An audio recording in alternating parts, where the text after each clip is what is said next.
पीछे छूटा France Britain. Bharat के पास दुनिया की चौथी शक्तिशाली सेना। रक्षा के क्षेत्र में ऐसे रचा इतिहास। ग्लोबल फायर पावर की रैंकिंग के अनुसार 145 देशों में से भारत के पास दुनिया की चौथी सबसे शक्तिशाली सेना है। साल 2023 में रक्षा मंत्रालय ने एक तरफ जहां सुरक्षा हथियार आयात का एक नया रिकॉर्ड बनाया, वहीं दूसरी ओर स्वदेशी निर्माताओं को भारत के इतिहास में सबसे बड़ा ऑर्डर भी मिला।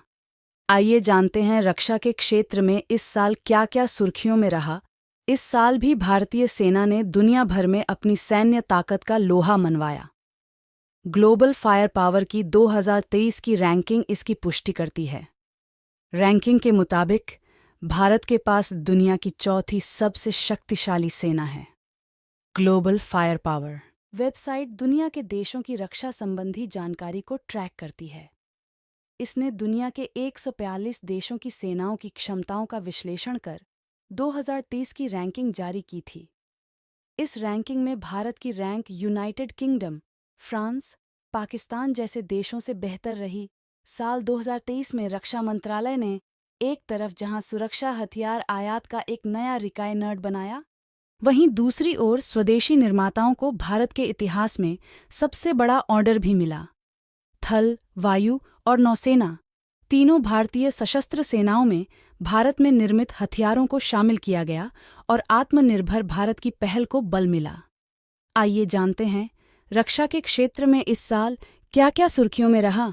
छुआ 16,000 करोड़ रुपए का आंकड़ा। भारत को पहले सुरक्षा हथियार आयात करने के लिए जाना जाता था, लेकिन सरकार नीतिगत पहल की बदौलत आज भारत हथियारों के निर्यात में नए कीर्तिमान रच रहा है।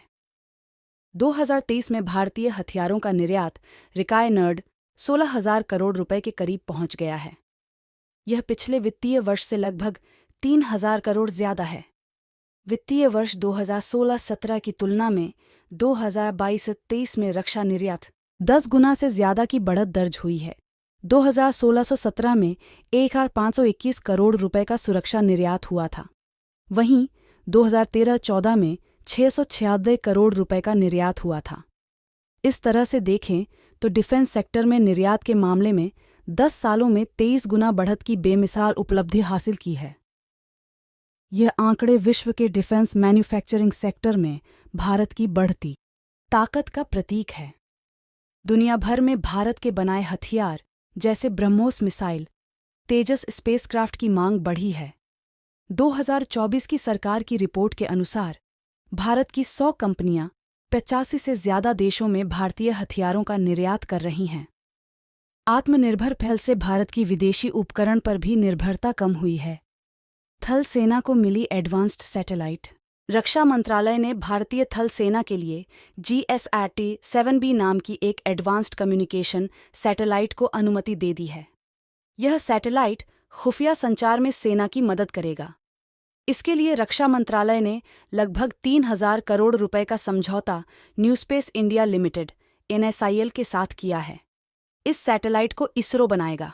अग्नि-1 मीडियम रेंज की बैलिस्टिक मिसाइल का ओडिशा के APJ अब्दुल कलाम द्वीप से सफल परीक्षण किया गया। अग्नि-ओन मिसाइल सतह से सतह पर मार करने वाली एक परमाणु सक्षम मिसाइल है। यह बहुत उच्च स्तर की सटीकता के साथ लक्ष्य को भेदने में सक्षम है।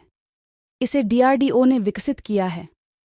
इतिहास रचता भारत रक्षा खरीद परिषद DAC ने नवंबर में 97 तेजस मार्क 1 लड़ाकू विमान और 156 प्रचंड लड़ाकू हेलीकॉप्टरों की खरीद को मंजूरी दी थी। ये दोनों विमान स्वदेशी रूप से विकसित हैं। इन सौदों की कीमत लगभग 1.1 लाख करोड़ रुपए है। रक्षा खरीद परिषद ने कुछ और सौदों को भी मंजूरी दी थी, जिनकी भारत लगभग दर्जन भर देशों के साथ ब्रह्मोस मिसाइल बेचने पर बात कर रहा है। इससे न सिर्फ आर्थिक फायदा होगा, बल्कि बाकी देशों के साथ रणनीतिक साझेदारी का वादा भी होगा। फिलीपींस, इंडोनेशिया और वियतनाम को ब्रह्मोस की बिक्री से भारत की एक्ट ईस्ट नीति को बल मिला,